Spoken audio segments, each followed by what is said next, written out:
Welcome to the Get Well With Me podcast. I'm your host, Adrienne from adrienneheart.com. Our philosophy here is excellence, not perfection. Together, we explore the benefits of aligning our inner mind with our wellness goals and embrace the idea that happiness is homemade and our life is only as good as our mindset. As a wellness leader, I aim to inspire, uplift, and empower you on your own unique wellness journey. Please subscribe to this channel on iTunes, Stitcher, Castbox, YouTube, or wherever you like to listen. So let's get into the episode. Hello, my friends. Today I want to bring you the concept of being health curious. What does it mean to be health curious?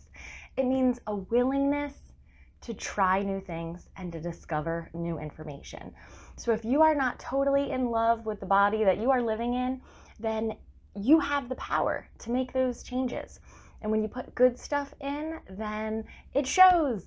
So I just really want to encourage you with a takeaway tip that is pretty simple. So one of the things that I use with my clients in guided meditations is a visualization that helps us to notice healthy options and have a willingness to try them. I have a magic phrase that I use on myself, and I'm going to share it with you. It is, I can have that later. So it seems so simple, right? But when we get a craving or a desire or an idea in our mind for something that's probably not going to serve us very well, one thing that we can tell ourselves is, I'll have that later. And it's not a lie. It's true. You can have it later.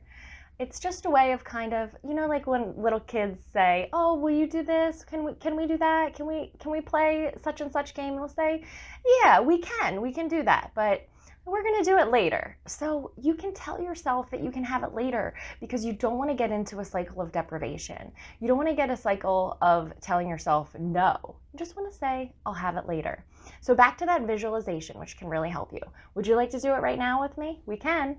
All right, if you have a moment, go ahead and close your eyes if you want to. And imagine that you're at a mall. We used to have these things called malls that people went to. And you're in the food court. And all of the healthy options, they light up.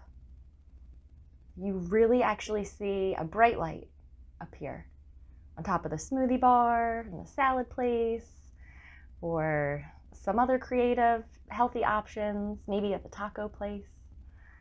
And you just see them. They light up. And then you see the thing that you would usually get. And you can see yourself in the food court. You can see yourself looking around, making a decision, looking at the thing that you used to choose automatically and say, I can have that later. Then you watch yourself walking towards your healthy option.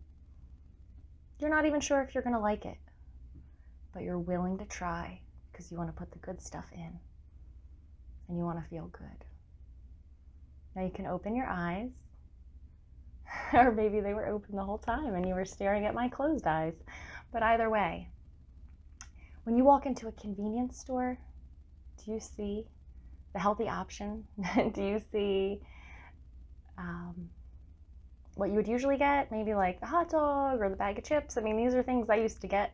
But now I notice the freshly sliced pineapple. I don't know how fresh it is at the convenience store, but it's still the healthier option. Or maybe instead of a regular hoagie, that's a Jersey thing, you would try something different on your sandwich. There's a lot of options at these convenience stores, especially if you have access to a Wawa. And I'm not a big Wawa fan. You'll rarely ever see me there. But when I do walk in, it seems like the healthy options, they just light up. They just pop up. And I say, that's different. I didn't even know they had that. I think I'm going to give it a try. And I know that these are not examples of the most healthiest foods, but when you're out in the world, that's real life. Sometimes you just, you don't always have a lunchbox with you. I try to, but many times I, find myself looking around and one thing that you don't want to say is there's nothing to eat. There's nothing to eat. You know what? we're not starving here. So look for the healthy option and it'll light up. Give it a try. Be health curious. Love yourself and it will show inside, outside, and you'll feel better. So I hope that was helpful and inspirational today.